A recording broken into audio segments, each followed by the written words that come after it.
gente faz não tem mais. Isso que a gente faz não tem mais. Isso que a gente faz não tem mais. Isso que a gente faz não tem mais.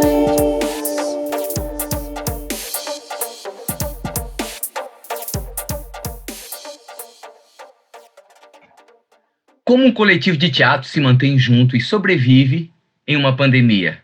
Durante o isolamento, a busca por novas formas de apresentação, encontro, foi uma constante, preenchendo simbolicamente algumas lacunas do trabalho presencial. Teatro filmado, experiências online, peça-filme, peça-site, enfim. A criatividade imperou nesse contexto recente, gerando formatos híbridos para programações artísticas. Mas que outras formas de interpretação, que outros requisitos são necessários para a gente se adaptar a essas outras tecnologias, a esses outros formatos? Ainda não é possível a gente saber como que esses tempos vão transformar a linguagem teatral como um todo, mas nesse momento que a gente está vivendo aí uma retomada das atividades presenciais, a gente fica aqui se perguntando como que vai ser daqui para frente. Eu sou o Daniel Oliveto. E eu sou Marcelo Fernando de Souza, somos integrantes da Companhia Experimentos Teatrais de Itajaí, Santa Catarina, e nessa aventura pelo formato de podcast, conversamos com 4 grupos catarinenses de teatro e a gente se pergunta, isso que a gente faz, não tem mais? Isso que a gente faz não tem mais. Isso que a gente faz não tem mais. No nosso terceiro episódio, a gente tem a honra e a alegria de receber 2 integrantes da Traço Companhia de Teatro, uma companhia amiga, e aí que a gente cresceu junto deles, nesse teatro catarinense, nessa estrada. A gente está aqui com ela, que é mãe do Matheus e do Peri, ela que é linda, mas que toda vez que eu olho para ela, eu tenho uma vontade de dar risada já, desde que ela chega. Ela que é a palhaça Esmeralda, também conhecida como Débora de Matos, aqui com a gente. Oi, oi, oi. Muita alegria estar aqui, poder compartilhar um pouco, né, dessa experiência tão densa que tem sido esse grande enfrentamento para a nossa classe. E a gente também está aqui com ele, que, além de ser conhecido como Palhaço Jubi, é um palhaço que é tão fofo, gente, que devia ter um boneco para a gente poder comprar no supermercado. Ele que é meio bailarino, meio galã, e que faz o melhor cover da música R$50 que eu já vi, Egon Stadler. Bem-vindos! Obrigado, muito feliz de estar aqui com vocês. É o modo da gente poder se encontrar, né? Então, encontro é o que está valendo ouro. Bora!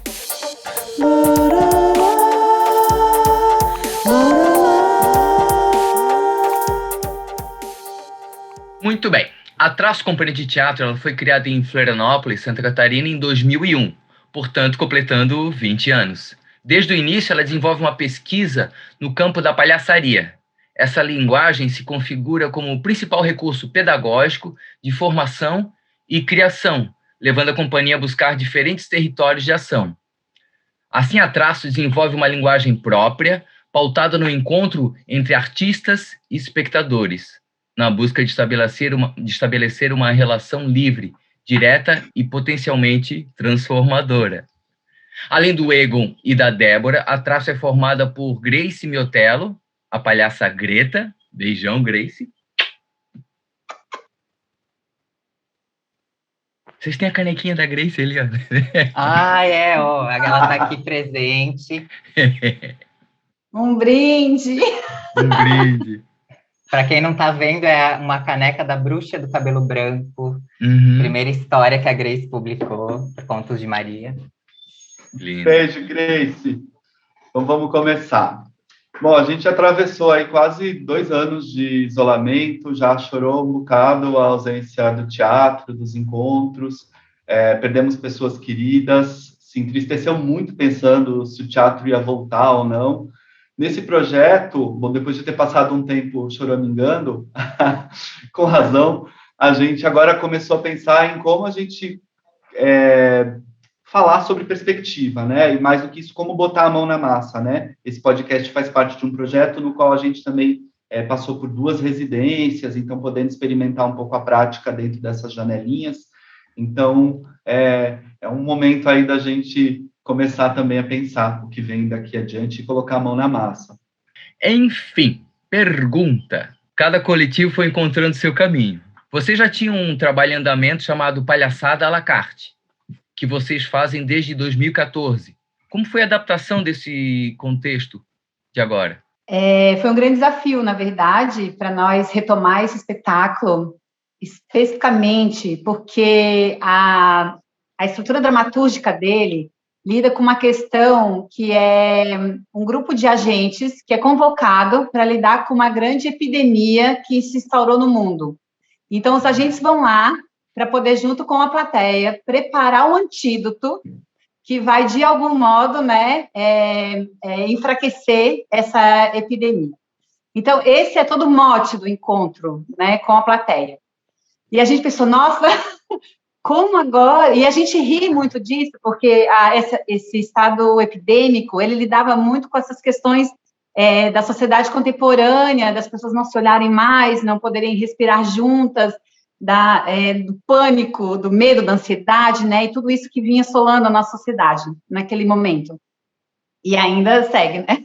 Presente. Sim. Mas e aí, então a gente sempre brincou, tirando onda, aquela coisa toda, né? Buscando riso a partir de todos esses enfrentamentos da humanidade. E quando, de repente, a gente se viu, bom, esse espetáculo, nessa temática, nessa estrutura, dentro desse contexto, onde a gente tinha, na época, né, 500 mil de mortes no país, com todo esse luto, com toda essa dor, com toda essa história, e a gente falou assim, a gente não pode rir disso, não tem graça, isso não tem graça, não tem graça, né? É muito louco. Então, foi muito desafiador mesmo olhar para ele e ver qual é o tom que ele tem hoje, como lidar com o riso nesse contexto hoje, nessa estrutura dramatúrgica, nesse tipo de encontro que a gente se propõe, né, nessa obra. A gente começou por apresentações online, então, que também foi um outro desafio, porque a gente trabalha numa linha muito interativa. A plateia nos dá tudo na obra, né? A gente lida com esse encontro, com o que a gente puxa deles e o que a plateia vem lá e entrega para nós. E é esse o diálogo que vai construindo os encontros. E cada obra, né? Cada obra tem essa mediação trabalhada numa direção. Então, foi bem desafiador nesse sentido, mas a gente foi encontrando, é claro, né, abrindo mão de muitas coisas, encontrando um pouco esse diálogo virtual, mas a gente sentiu que foi muito potente ainda assim, ele aconteceu, a gente segue ainda investigando um pouco a obra, que tipo de abertura ela nos permite hoje, pensando que hoje estamos num estado epidêmico, né, mais que epidêmico, pandêmico. E, então, que tipo de abertura essa obra ainda nos possibilita, que tipo de descoberta nos possibilita, especialmente em relação ao riso, né? Porque a gente vem perseguindo esse riso que vem, de algum modo, lidar com o que é necessário, com o que é urgente. O que é urgente na sociedade, o que é necessário, né? Então, é o tipo de riso que nós, como palhaços e palhaços aqui no nosso coletivo, a gente busca como linha de investigação. Então, também, por isso é uma obra que a gente segue em exercício o tempo inteiro. E foi muito lindo. A gente fez algumas apresentações práticas, presenciais, e foram muito lindas, porque a sociedade é muito louco, mas as pessoas estão machucadas, as pessoas estão elas estão tombadas quase, né? Então é um momento, e nós artistas, nós também estamos tombados, nós palhaços, né? Nós palhaços, a gente está no chão, a gente se olhava às vezes e dizia assim, ó, nossa, eu tenho a sensação de que eu não sou mais palhaça, daí eu também tô nisso, eu achava que era só comigo. De repente a gente viu um coletivo de 15 artistas do projeto do hospital, todo mundo nesse mesmo sentimento do tipo, ai, será que eu sou artista? Será que eu sou palhaço ainda? Será que eu sei fazer rir? Será que eu dou conta disso? Então, poder resgatar tudo isso foi muito emocionante tem sido, está sendo, né? E um exercício de descoberta contínuo, reaprendendo um pouco, né, o lugar do ofício e o tom, né? Que tipo de tom que a gente coloca nesse encontro agora? Que tipo de riso que eu provoco nesse encontro, nesse momento, nessa temática? durante esse tempo todo de isolamento, parece que faz uns 15 anos que a gente está em isolamento, quem está fazendo isolamento, né? E tem gente que fez um mês e foi para a praia. Todo mundo, né, precisou se reinventar. A gente está falando aqui do nosso campo, né, que é o nosso campo de trabalho, mas todo mundo teve que, de alguma forma, revisar como chegar até o público, se entender com questões tecnológicas. E, né, como o Marcelo falou, depois de muita briga e depois de muita articulação, sobretudo, a gente conseguiu que as leis emergenciais, que a lei emergencial Aldir Blanc existisse, que editais fossem adaptados também para o contexto online. O que vocês conseguiram produzir nesse contexto, assim, como coletivo, mas também como atividade também individual, né, que também, de certa forma, retroalimenta o grupo, assim, como que vocês se viraram dentro desses contextos? A Traço tem esse núcleo que é formado por nós três, né? Eu, Grace e Débora, mas nenhum projeto a gente faz só nós três. A gente sempre tem colaboradores junto, e, de certa forma, a pandemia, quando ela surgiu, assim, e a gente entendeu que não seriam só um mês, nem 2 meses, nem 3 meses, como iam falando, né? A gente voltou para os três, assim, voltou a olhar para nós três e dizer, e aí, o que a gente pode fazer agora?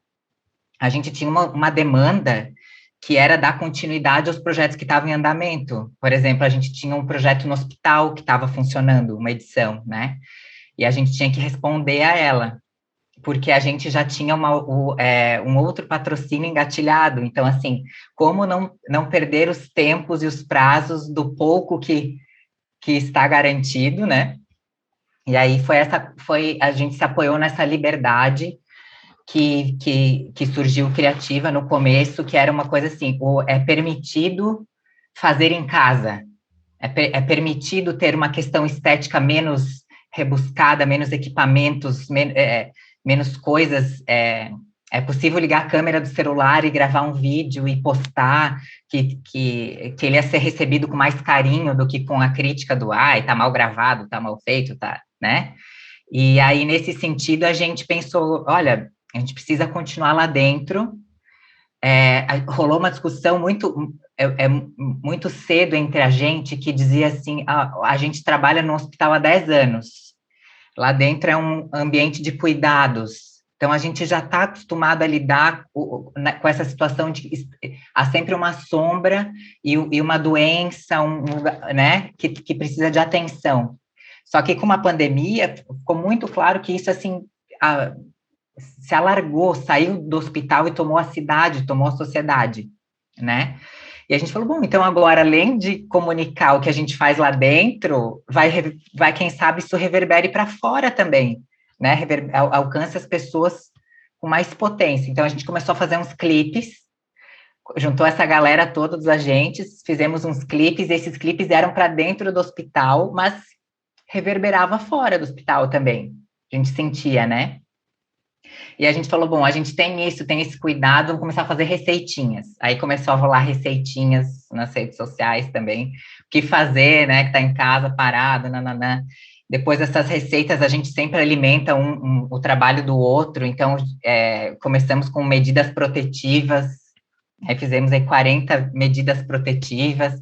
Isso tudo para a gente também ter fôlego, né? A gente encontrar fôlego. E segurando projetos presenciais, que a gente dizia, não, daqui a pouco a gente vai poder estar em encontro de novo. Daqui a pouco vai dar certo, calma. Não.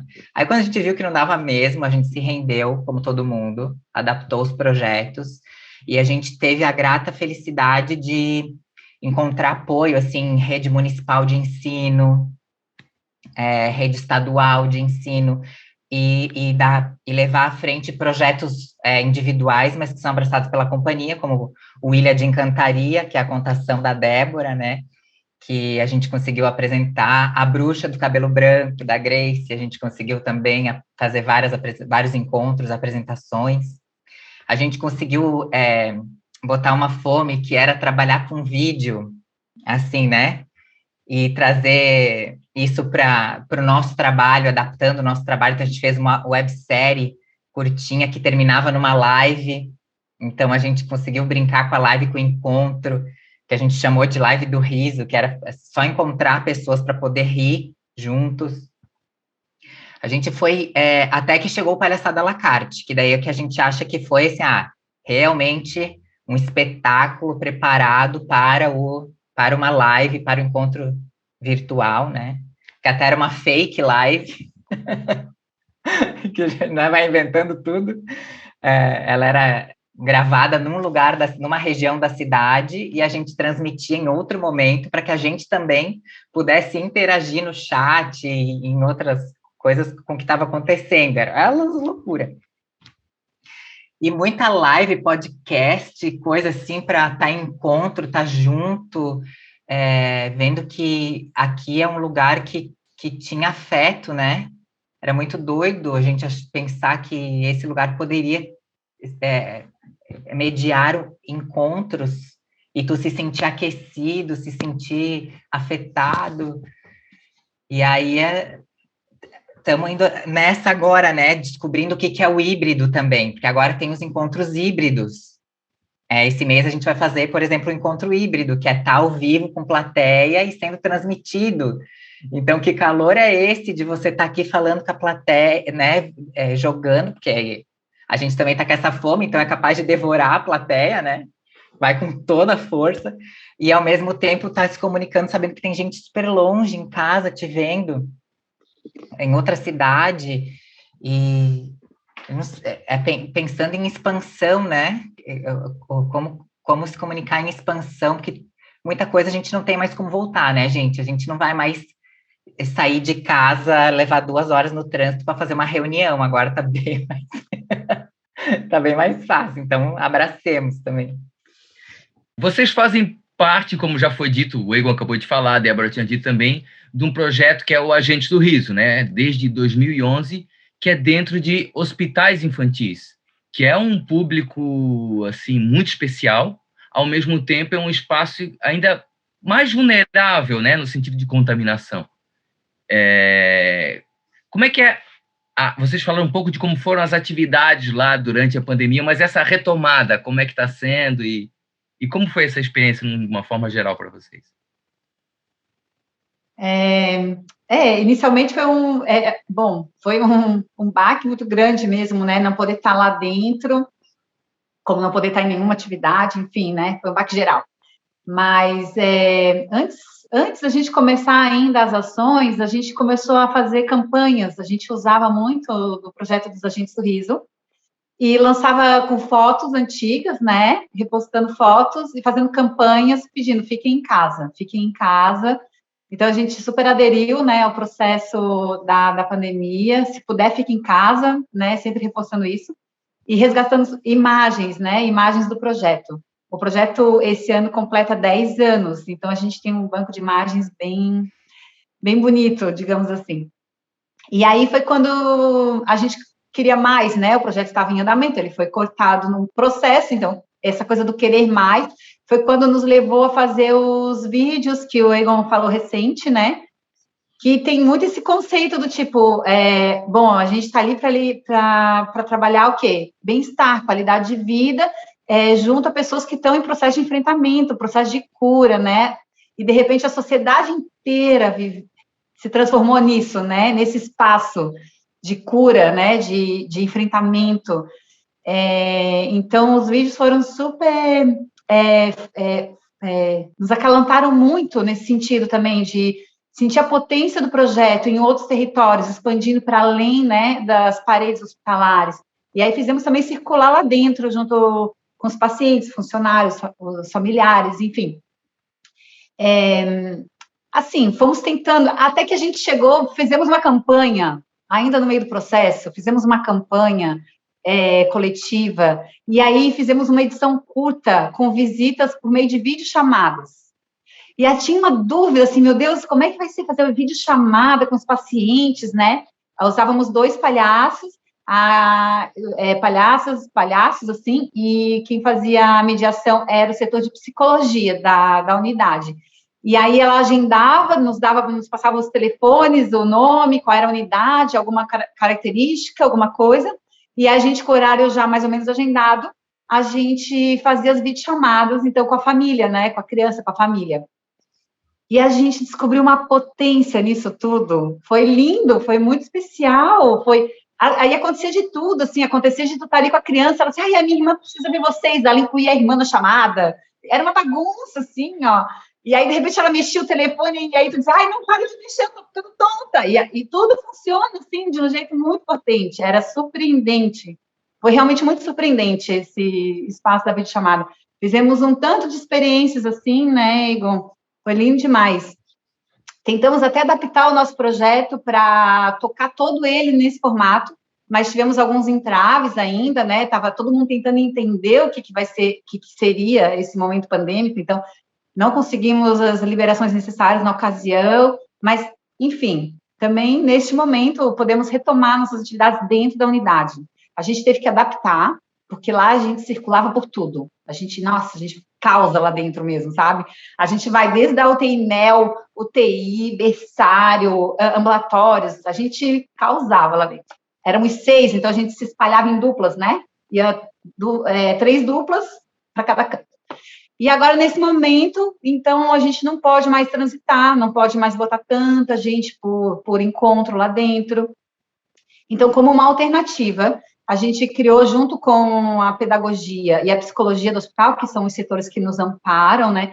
A gente criou um consultório fixo. Então, tem uma área de sol lá em cima, tem um parque, tem uma área aberta, e a gente fez um consultório paliacístico lá, onde as crianças, agindo consultas, digamos assim, né? Tudo mediado pela psicologia, elas vão lá nas unidades, trazem as crianças, então a gente atende as crianças, as mães, os pais, né, quem está por ali acompanhando a criança, as funcionários também acabam parando, e é um espaço aberto também de recreação deles, então, volta e meia, a gente vai acolhendo mais.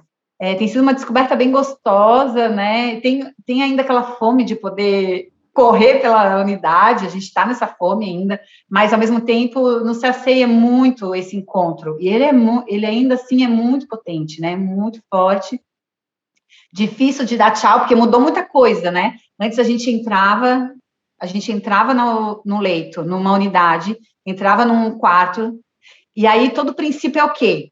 Tratar do que está bem, porque tudo está tratando da dor, tudo trata da doença. Então, a gente está lá para tratar do que está bem. Então, a gente entra e bota o olhar no que está bem. Você vai olhar, bom, o que eu vou levantar nesse ambiente? E aí, a partir disso, você levanta um jogo, você trabalha num improviso codificado, né? A partir do que você vai levantar, do que você encontra em cada ambiente, em cada relação. E a gente pensava, como que vai ser isso numa área aberta, né? Não vai dar, vai ser cena pronta, vai ser teatrinho, né? Vai ser teatro. E, de repente, tu vê que não, você consegue, você bota um encontro ali, você, assim, ó, é imediato, né? Você olha, bom, as crianças já jogam assim, ó, tá bom, é aqui, ó, é disso que eu vou tratar hoje, vamos tratar disso, estamos precisando tratar disso, todo mundo já trata a mãe, as mães também piram muito, porque elas estão muito necessitadas desse espaço de respiro, de descanso, essa alegria de ver a criança rindo, a sua criança rindo, né, e a criança dela rindo também, né, como um momento de fuga de tudo aquilo. E não de fuga de não consciência, mas de fuga de, tipo assim, tem muito mais coisa na vida, né? Tem muita coisa latente, pulsando, e aí... Eu não me aguento. Tem fuga também. A mãe olha, vê tudo aquilo acontecendo, daí a mãe fala assim, eu vou ao banheiro, por favor, deixa ele aqui, eu vou ao banheiro. Tem. Claro, tem mãe que tá precisando dormir, tá precisando parar para comer, tá ali, isso tudo faz parte do processo, verdade. Antes da gente entrar nos quadros, então, queria pensar assim, estamos falando aqui dessa retomada, estamos aí com o 2022 à nossa frente, como que vocês estão pensando, o que está em pauta, quais são os desejos, os projetos da Traço que estão em pauta aí nesse 2022, quais são os planos A, B e C, né? Ninguém sabe muito bem o que vai acontecer, mas o que vocês estão planejando? Olha, nós somos uma companhia que responde muito por demanda. Então, assim, os nossos planos... Eu vou te dizer como a gente monta a meta. A gente se reúne no final do ano para fazer uma finalização de trabalho, e aí a gente constrói um mapa dos sonhos. Todo ano. Aí esse mapa dos sonhos, ele nunca tem metas assim, metas como se fosse uma, sei lá, como tu imagina para uma empresa, né? Fazer, o verbo não está na ação, ele está no sonho. Então, assim, a gente cria uma metáfora e começa a jogar coisas nela, como se fosse plantar sementes. Aí, ao longo desses anos, a gente pega os mapas e tu vê, assim, uma coisa que tu sonhou há 2 anos atrás, ela se realiza uns 3 anos mais para frente, a coisa vai acontecendo assim, né? E a gente vai respondendo a demandas e projetos que vão sendo aprovados. Então, a gente, essa pergunta chega para mim num lugar assim, e para a gente, de constatação de que a gente não fez o mapa dos sonhos, né? Porque a gente teve que ficar distante, teve que ficar isolado, e é como se o mapa dos sonhos tivesse sido pausado. Mas, ao mesmo tempo, surgiu uma fome de coletivo. E como a gente faz todos os projetos com muitos colaboradores, esses últimos editais, essas últimas oportunidades que surgiram, a gente respondeu tudo em coletivo. Então, a gente plantou sementes aí para projetos que façam a gente estar em viagem, tomara, mas em coletivo. Então, a gente pensou, se a gente vai fazer uma circulação, a gente vai fazer uma circulação com os agentes do riso, botando todos esses palhaços para viajar junto, intervir em cidades. Se a gente volta para nossa casa, que a gente tem uma sede, uma casinha de pedra lá no Rio Tavares, então, como que a gente permite que essa casa se abra também para receber essa rede de palhaçaria, que já está habitando essa casa com ensaios, com lives, com coisa. Então, assim, como a gente abre mais, né, esse espaço para estar em rede? Nós gostamos muito de trabalhar com repertório e pensar os projetos em continuidade. Então, assim, mais do que criar espetáculos novos, a gente tem fome de que os espetáculos vivam muito, se transformem. Então, a gente tem fome de que 2022 a gente possa alimentar nosso repertório, reavivá-lo, assim, em possibilidades de encontro, porque a gente também foi caminhando esteticamente com trabalhos que provocam uma intimidade e provocam proximidade. Aí, quando tudo isso aconteceu, a gente falou, meu Deus, a gente trabalhou tudo errado.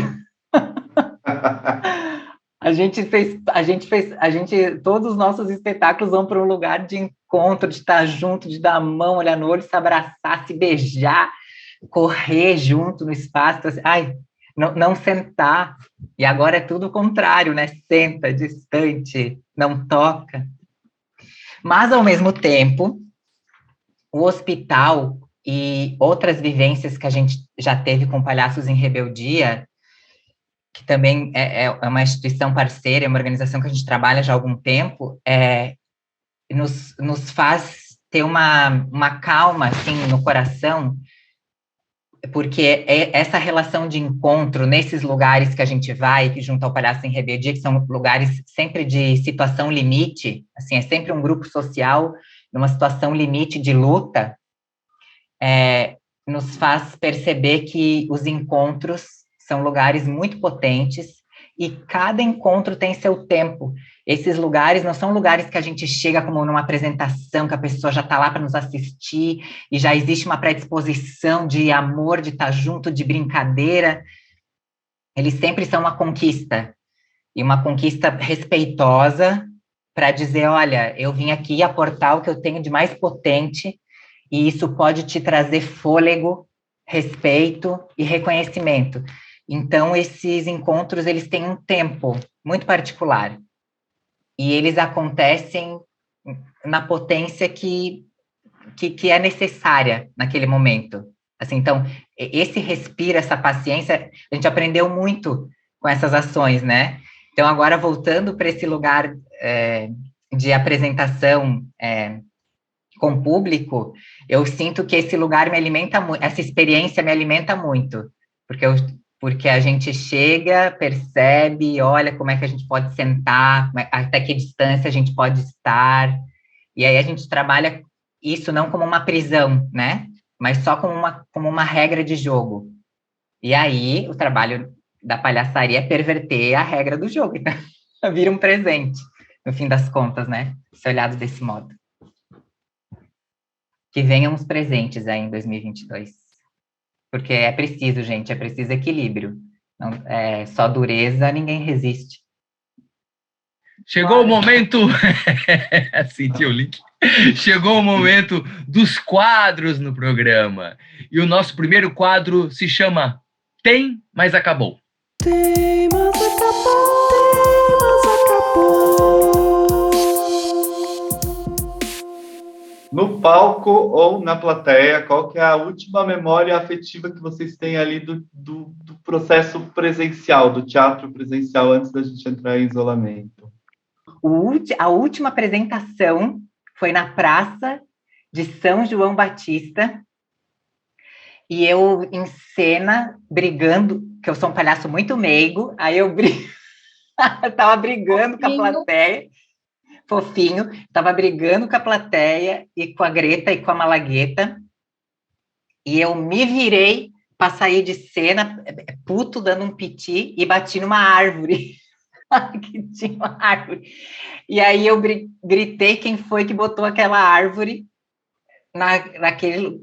E aí foi um riso, assim, da plateia, foi um riso muito lindo, muito livre, assim, da plateia inteira, das meninas em cena, deu rindo junto, sabe o presente que acontece, assim? E aí todo mundo parar para rir junto, avacalhar, e aí continuar o espetáculo.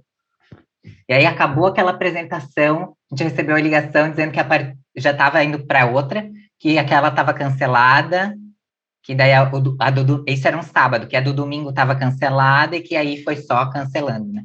Mas teve um momento exato que vocês pensaram, putz, vou entrar numa quarentena, vou passar, daqui em diante fechou tudo.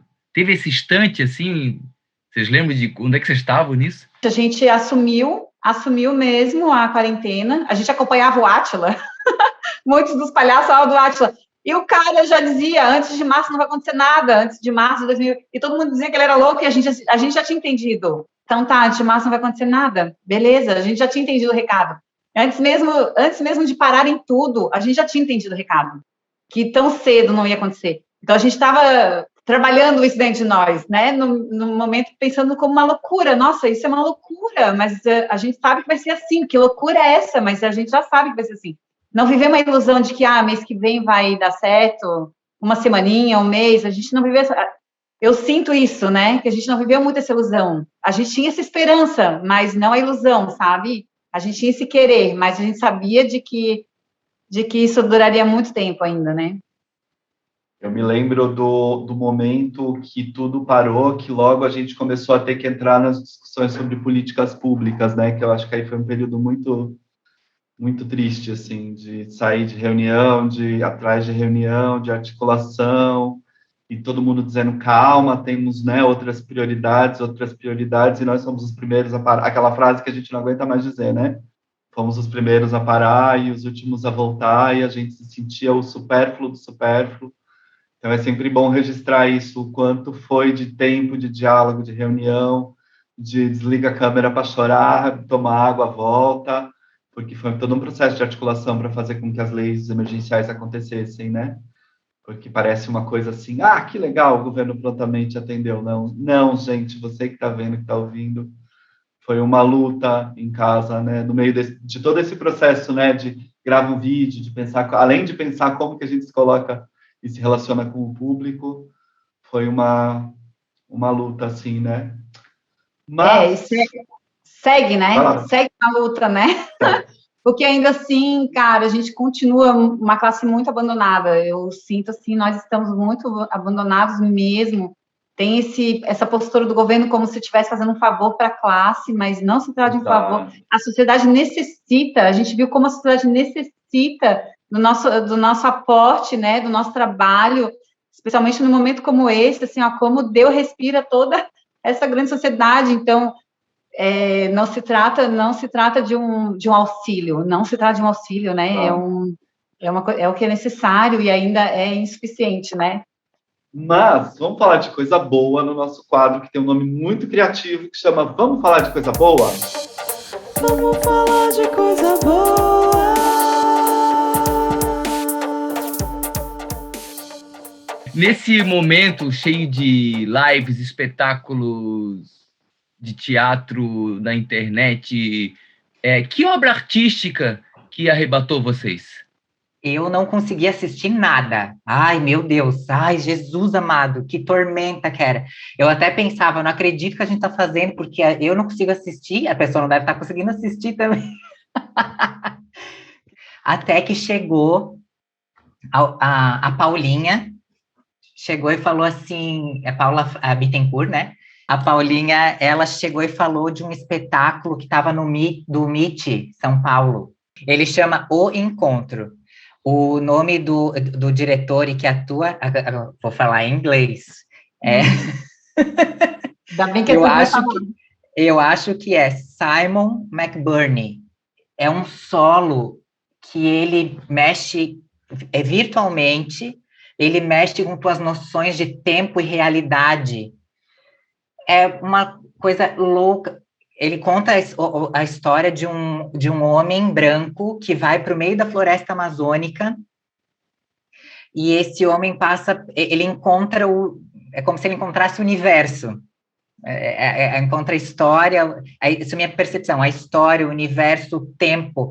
Ele faz a gente percorrer, isso tudo é ele num palco, um palco só com elementos mecânicos, assim, microfone, coisa que reproduz som, palco limpo, plateia e câmera, só que ele quebra essas realidades, porque às vezes ele faz assim, ó, ele só vem por exemplo, uma mão assim até a câmera e desce, e tudo que tá aqui é mentira, ele tá na casa dele, com a filha, porque a filha veio, cutucou e falou, pai, eu não tô conseguindo dormir. Aí ele tem que conversar com ela, não, peraí, que eu vou te botar na cama, calma. E aí, de repente, a gente volta para o meio da floresta amazônica, para o meio do palco, do MIT, com a plateia. É uma coisa assim, aquilo tirou o meu chão, e me tocou em muitos lugares, assim, me virou. Aí eu pensei, meu Deus, eu tenho que voltar a assistir as coisas. Eu tive essa mesma experiência com o Egon também. A gente assistia, inclusive, com fones, porque o trabalho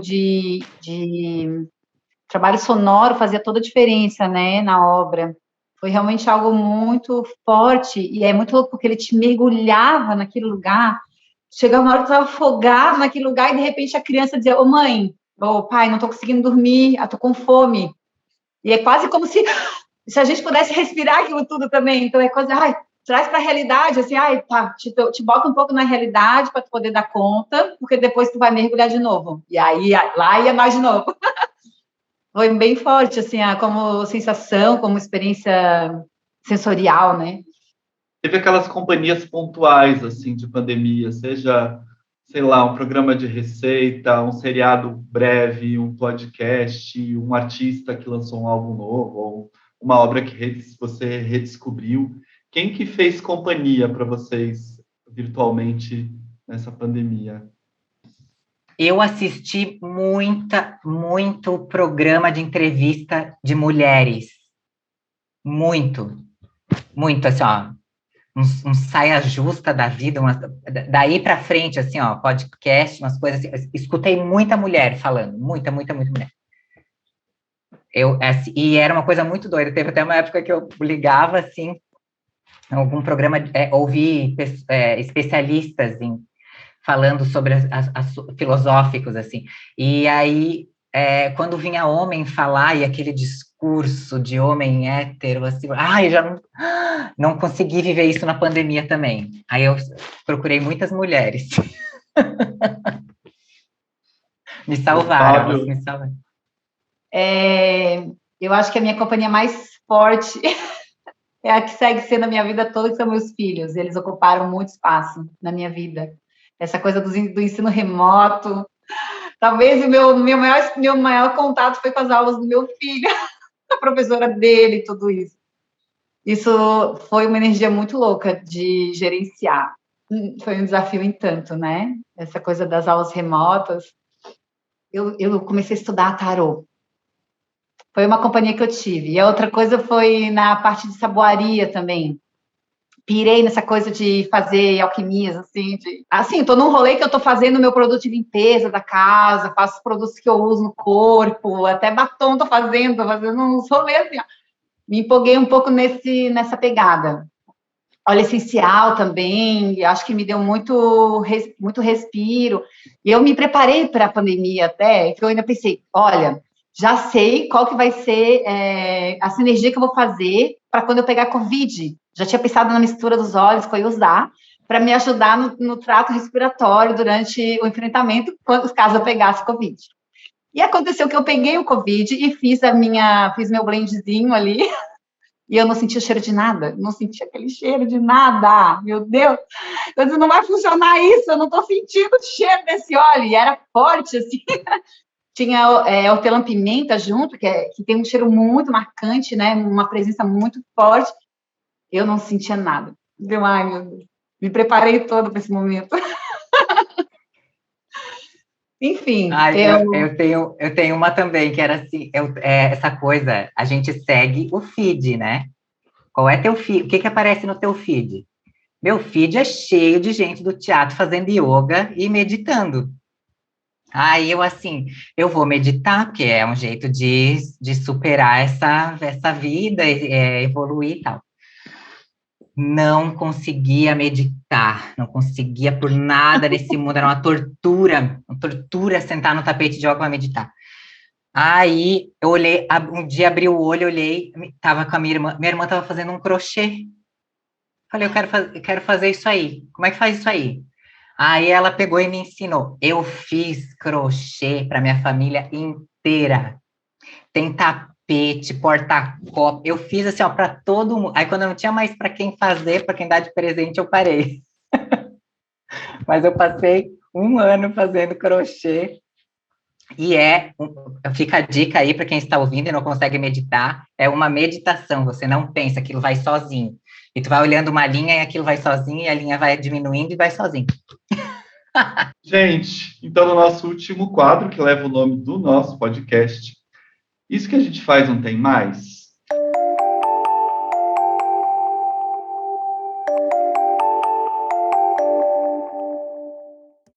A gente falou aqui sobre esse processo de atravessar essa pandemia, ainda estamos nela, né? A pandemia não acabou, a gente ainda tem uma série de cuidados que são imprescindíveis nesse momento, mas aqui nesse último quadro a gente queria perguntar para vocês sobre entrar nesse novo teatro, ou essa mistura do velho teatro com um novo momento. O que a gente carrega desse momento que a gente atravessou, está atravessando, o que desses processos aqui pouco presos nessas janelinhas, nesses quadradinhos que a gente está, o que a gente leva desse lugar, o que a gente não quer levar para esse novo momento. Estou com muita dificuldade, eu acho, de pensar à frente, sabe?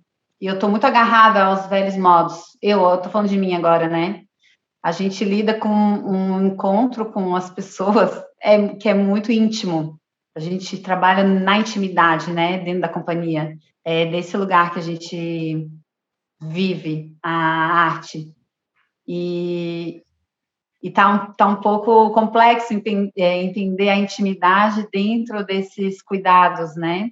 Então, a gente está adaptando, respeitando, né, a todo tempo, todo contexto, e tentando entender agora de que modo que essa intimidade se dá. O que a gente não quer levar mesmo é esse desgoverno, pelo amor de Deus. A gente nunca quis levar, né? Mas, enfim, como isso tudo está atrapalhando demais tudo. Belchior está cada vez mais... Cada ano que passa, ele está mais... Ai, ano passado eu morri, mas esse ano eu morro. Todo ano, a gente acha que não vai morrer esse ano, né? Todo ano, sei lá. Mais um ano de morte. Assim, ó, pensando bem reto, que não é nada reto, né? A gente não pensa nada reto, mas tenta. O que eu quero é que a gente possa trabalhar, que a gente possa ter possibilidade de trabalho. possibilidade de criação, possibilidade de fruir e experimentar arte. Isso eu gostaria muito que tivesse. E aí eu acho que vem com o que eu não quero, pensando assim, eu não quero sentir medo de fazer o que eu faço, não quero sentir medo de encontrar uma plateia que prega coisas completamente diferentes do que eu acredito, pensando que a gente que a gente vive em Santa Catarina, né? Que é um estado que tem que levanta uma bandeira ideológica nem um pouco positiva ou que pensa em abraçar a diferença. Então, eu acho que eu fiquei pensando, até me veio muita lembrança do Provisoriamente Não Cantaremos o Amor, que a gente queima o medo, e aí eu fico nessa essa é uma cena para mim muito especial, pensando na possibilidade de fazê-la, que a cada vez que a gente até a cada ensaio, é muito especial esse momento, né? Porque em cada ensaio a gente se bota em teste e tem a possibilidade de queimar e ver como a gente vive com medo. Mas eu gostaria muito que a gente não carregasse esse medo. Há algum tempo eu sempre venho pensando no teatro como uma arte que vai virando, e eu falo isso muito lá na companhia, que a gente vai virando cult. A gente vai virando, apesar de que nós somos uma companhia que trabalha em ambientes e universos muito populares, a gente está ligado a públicos que a gente pode chamar de, sei lá, pensando em grupo social, são muito populares, a gente parece que vai virando uma manifestação artística cult, cada vez mais cult, assim. Só alguns se permitem ir à experiência teatral, ir ao teatro, dialogar com o teatro, né? Então, eu queria não sentir esse medo de virar realmente um grupo cult que tem aí seus 20 seguidores e aí a gente vai vendo outros grupos morrendo porque não tem espaço de trabalho, ou não vive essa sombra, assim, de não ter trabalho, não ter onde se apresentar, não ter encontro. Que o encontro se adapte, eu acho que é uma consequência, assim, né, porque o que é uma condição, quando uma condição sanitária se impõe, não tem como você, é burrice brigar contra ela, é jogar contra até a existência, assim.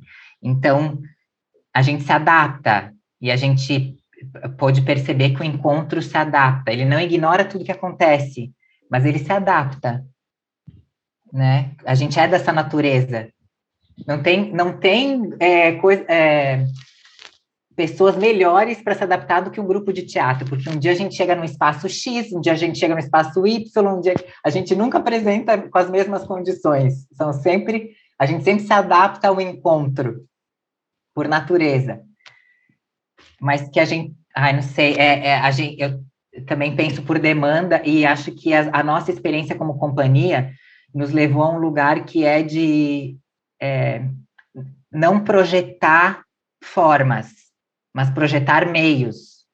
Porque quando a gente chega para o encontro, é que a gente percebe como que a gente vai jogar. Então, é quase como isso trouxe uma certa paciência para a gente, como companhia, assim.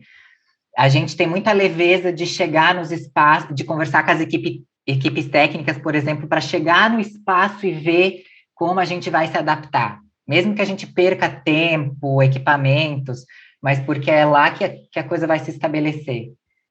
Então, que tenha menos medo, porque ele tem tanta força fazendo o medo crescer, né? Tenha menos medo. E luta, né, gente? Luta. A luta não vai acabar. Nós somos de luta, por favor, luta. A luta é a constante.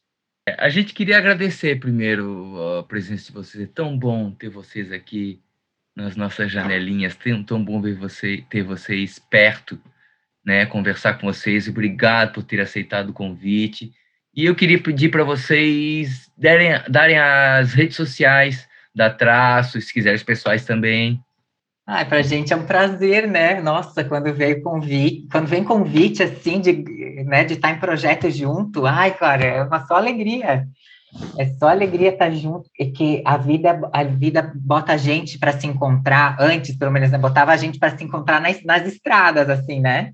É só aí que tu consegue parar, às vezes tomar um café, beber uma cerveja, conversar, que a gente está tudo fazendo a mesma coisa, só que no, né, somos as mesmas formigas, da mesma família de formiga, fazendo a mesma coisa, só que no lugar diferente, né? Vai um abrindo para o outro. Então, é sempre muito prazeroso estar junto, né? Quando pode estar junto, é uma delícia. E é aquela certeza de que tem tu lá, tem outro grupo lá, tem outro grupo lá, sabe assim? Tá todo mundo ali. E a alegria de celebrar que a gente resistiu, né? Porque a gente viu pares deixando de trabalhar, ou tendo que trabalhar com outras coisas para suprir ou responder a questão número 1, que é a sobrevivência, né? Não, mas a gente tem Instagram, Facebook, ainda resiste no Facebook, ainda tem YouTube, tem até um blog lá em algum lugar no mundo virtual, mas é tudo Tracoteatro, @Tracoteatro, para tudo, encontra o que a gente faz e encontra a gente também. Digo, uma alegria mesmo. Uma alegria muito grande, assim, poder estar aqui, né, e não só viver nesse encontro com vocês, mas um encontro com a gente mesmo, né, com poder parar, olhar para trás, ver tudo que aconteceu, dá uma emoção grande, assim, né, foi muito desafiador, é um momento feliz, né, então eu choro com felicidade, porque eu sou geminiana, não sou geminiana, mas tem o meu ascendente ali. Mas, assim, é muito forte parar e olhar tudo, olhar para trás agora, é muito forte, porque a gente olhava para frente e só dava desespero, né? E aí olhava para trás agora e ver que a gente está aqui, que a gente sobreviveu, e sobreviveu nesses múltiplos aspectos, né? Sobreviveu em sanidade, sobreviveu em arte, sobreviveu em amizade, sobreviveu em companhia, sobreviveu em humanidade, e a gente sabe que essa não é a realidade geral, por isso há muito trabalho a ser feito, né?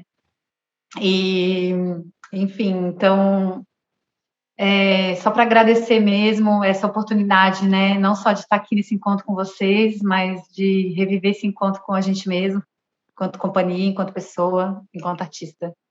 É muito especial isso sempre. Que delícia!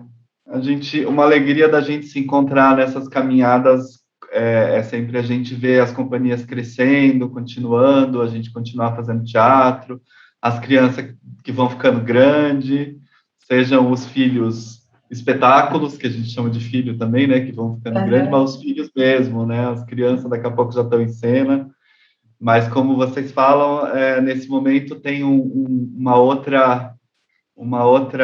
outro agradecimento sempre a fazer, que é a gente ver que a gente sobreviveu a esse período, né? Isso, de certa forma, sendo um pouco, como brinca o Max Reinert aqui, sendo um pouco poliana do apocalipse, é importante a gente reconhecer que a gente está sobrevivendo a esse momento.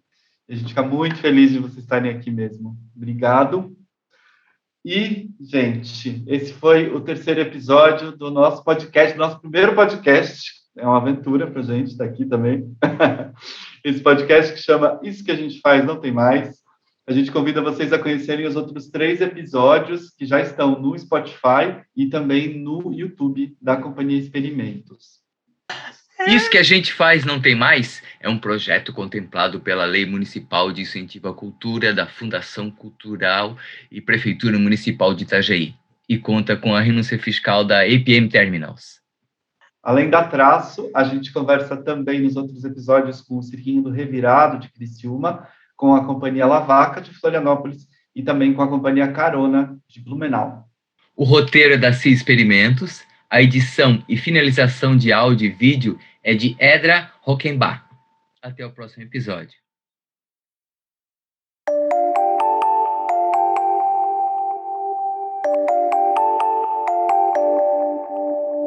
Isso que a gente faz não tem mais. Isso que a gente faz não tem mais. Isso que a gente